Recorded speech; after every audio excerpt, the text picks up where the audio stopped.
Hello everyone, I am Nagme Karimi, an assistant professor at University of Maryland, Baltimore County, and today I'm going to present our recent research on the impact of aging on fault sensitivity analysis attacks.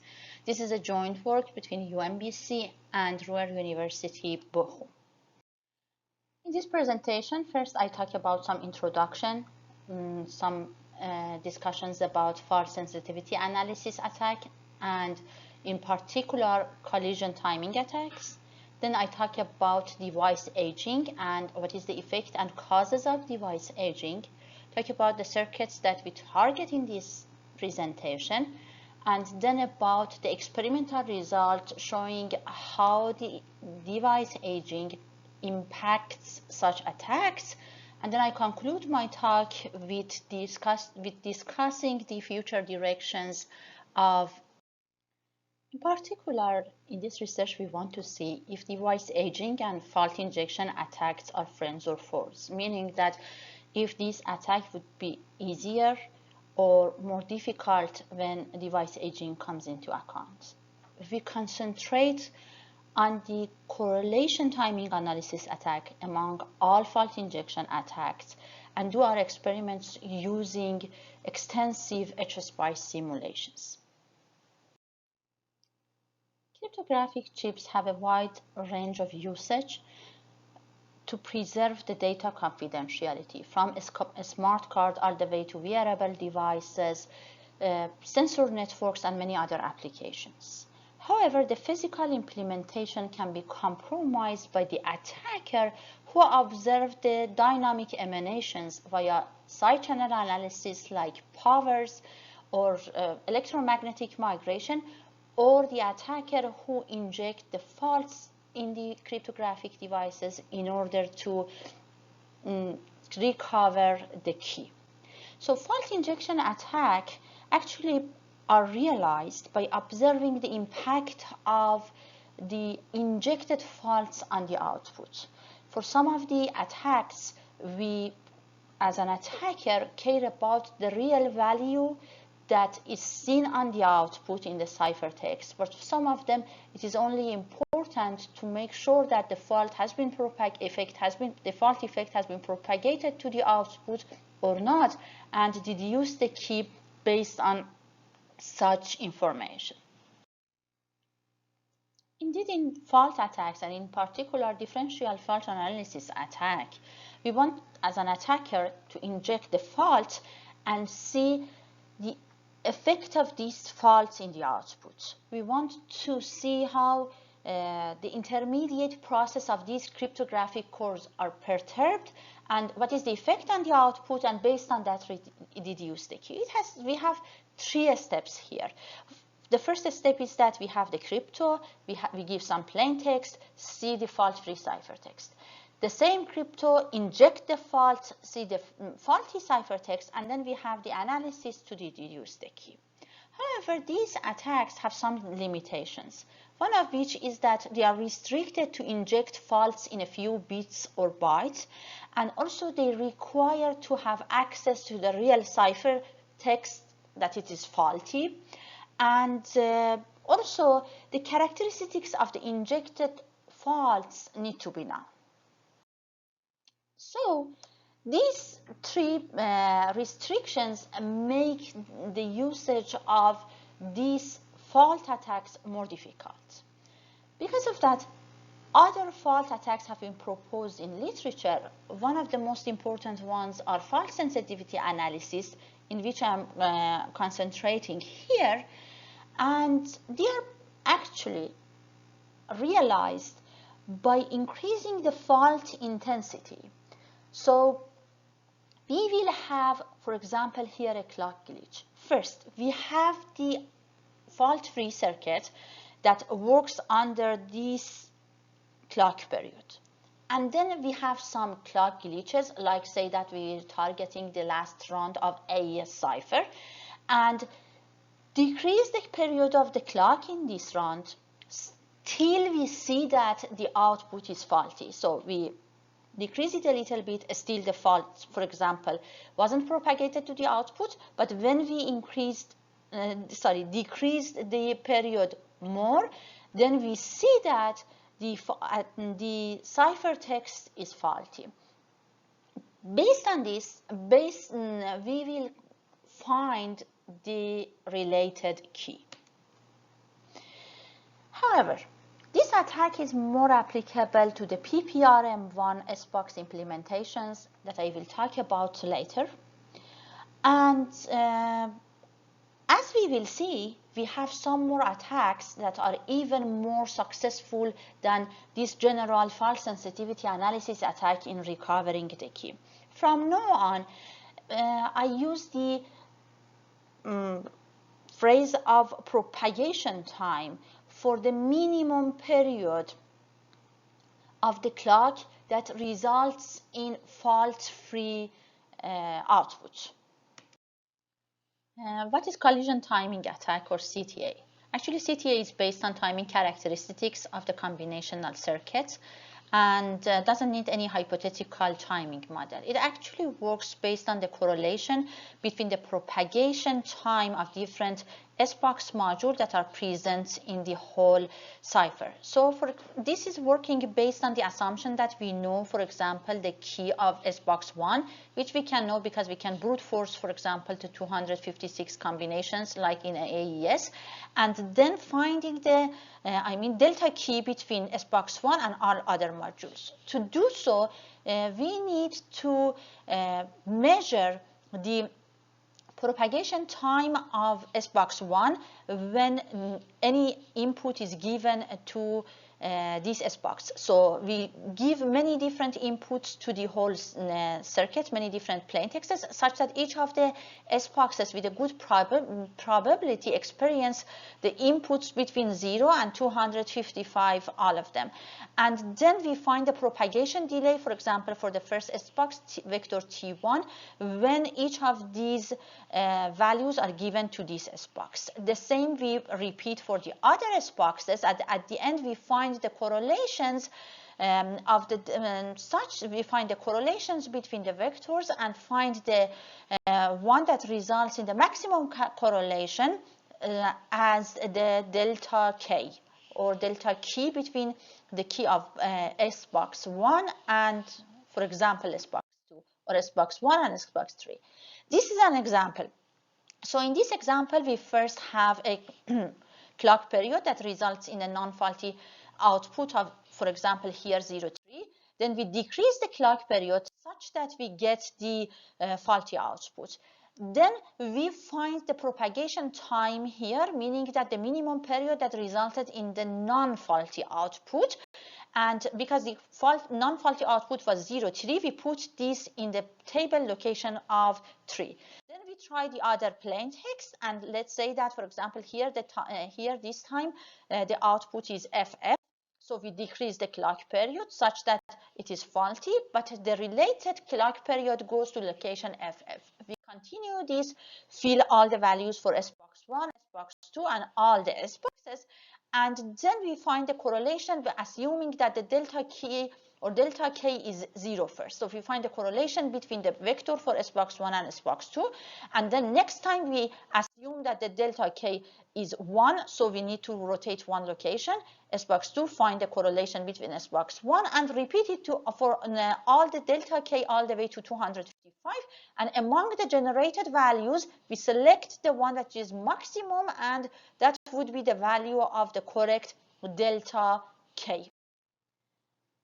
Okay, so far we talked about default analysis attacks and in particular CTA attacks, and right now we want to see what is the impact of aging on this. So in a nutshell, I want to discuss about aging. So device aging actually is one of the important phenomena and mechanisms in nanoscale devices that can jeopardize the reliability as well as the security of the devices. What happens when we have the device aging? Actually, the performance of these circuits degrades over time, and it may result in the ultimate failure of the circuits.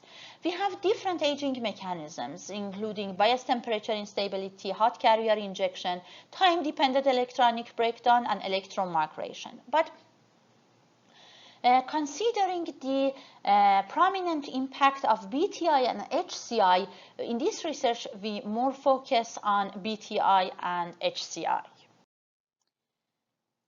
BTI itself is divided into two categories: NBTI, or negative bias temperature instability, that occurs in the PMOS devices when they are on for a long time, and PBTI, which is positive bias temperature instability, that occurs in the NMOS devices when they are on for a long time, because the traps are generated between SiSiO2 and substrate. So this graph shows the impact of NBTI and similar also to PBTI, and shows, for example, if the transistor is always on or are under stress, as shown in the red graph, its threshold voltage increases over time. But if we make the transistor on for 1 month and then off for another month, and alternatively continue this process, we see that we have a partial recovery. So BTI actually has a partial recovery, and when the transistor is off, some of the increase in the threshold voltage that happened because of those stress is recovered, and but not completely. But what about HCI? HCI's hot carrier injection happens more in the NMOS devices, and it's because electrons collide with the gate oxide, and threshold voltage increases because of this impact, and it doesn't have any recovery. So as you see, during the time, the HCI effect increases, and so the voltage, threshold voltage increases is experienced in the chip. Okay, what is the impact of this aging? Actually, because of this threshold voltage increases, the delay of the gate increases.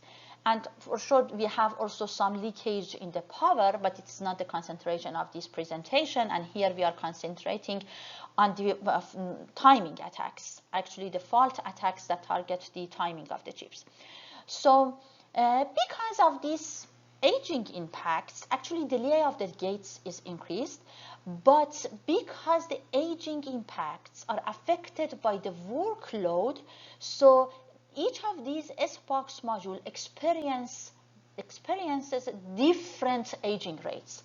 That's why the propagation time deviate from each other during the time, and as we see in the experimental results section, this helps the attacker in attacking the circuit using these CTA attacks easier.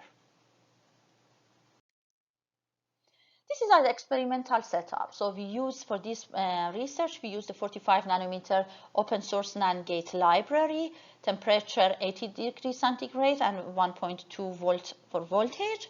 And we evaluate the aging effects in HSpice using Synopsys HSpice MOSRA for 7 years with steps of 1 year. And here we consider 3 different implementations of SBox, and we generate the plain text randomly, and we have a fixed key, and we target the last round of the AES by injecting clock glitches. Actually, the implementation of the SBox that we target here, one of these normal SBox that presented by Can Wright in just 2005. The other one is PPRM1 SBox, which is DC architecture, which includes an AND array followed by an XOR array. And the third one is PPRM3 SBox, which as seen has 3 stages: pre-inversion, inversion, and post-inversion, and each of them has an AND array followed by an XOR array. So actually in this slide we are showing the impact of aging on the propagation time. The upper figure shows the propagation time for the SBox 1 when it is new and when it has been aged or used for 7 years. And then the middle figure shows the propagation time for different inputs of SBox 2 for 0 year and 7 years. Actually, because we have process variations during the manufacturing process, these SBoxes are a little bit different from each other.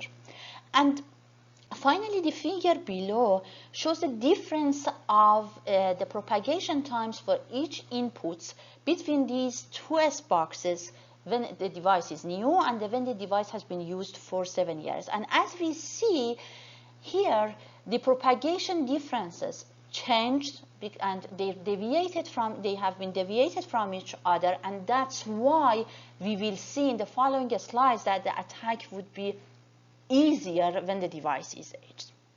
Actually, the table also shows the minimum and maximum delays for each of these implementation of the SBox when they are new and when they have aged for 7 years. And as expected, aging first increases the propagation time in each of the cases. And however, as also again expected, each SBox sample experiences different aging rates because of process variation is first thing, but this is not very, influential, and the other one is because of the inputs that they have received randomly during the aging. So here, to show the impact of effects considering the measurement noise, we are showing the mutual information. Actually, mutual information reveals how much noise is required to avoid the exploitability of the leakages. So we show this mutual information for different range of noises for PPRM1 implementation, normal implementation, and PPRM3 implementation. As we see in all three implementations, the aging helps the attack. As we see, for example, for a specific noise, the leakage, here is the zoom version. And for a specific noise, the range of the leakage is low when the device is new and higher when the device is aged, showing that the attack would be easier by aging.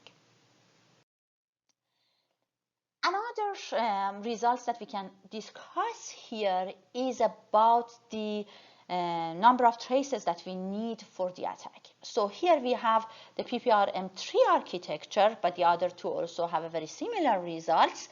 And we are showing that the key for sure hasn't changed between the new device and the 7-year-old device. But what has changed is that for attacking the new device, we need around 600 traces such that we can have a very different correlation among the traces. But for the used one, 7-year-old one, we need around 350 traces. So actually, this also shows that the no-age device or the new device is more robust than the aged one against this type of attack. And finally, here we want to show you the success rate. For each of these implementation, we show the success rate when the device is new, 0-year-old, all the way to 7-year-old. And as we see, the 7-year-old, if the noise is very low, maybe there is not much difference between the success rates. But with increasing the noise, the 7-year-old is more sensitive to attacks than the new one, and the success rate of the attacks is more in the 7-year-old than the new one. So here for us, the success rate is the total number of correct bytes of the key when we repeated this attack 100 times in each of these implementations. And all three implementations follow the same setup and show the same results, that aging really impacts the success of this attack and increases the success of these attacks. So in this research, we investigated the impact of transistor aging on the success of the collision timing attacks launched on 3 different implementation of the AES HSpice. And we showed that how aging makes such attack easier. And for example, the success rate increased around 6% when targeting PPRM3 over the course of 7 years, and similar observations were made for the other HSpice modules as well, HSpice structures, I mean. So in the continuation of this study, first we want to extend this study to real silicon and show how the aging impacts these attacks launched on HSpice modules in real silicon. And also this urges the community to investigate aging resilient countermeasures that remain still secure when device aging comes into account. Thank you for your attention.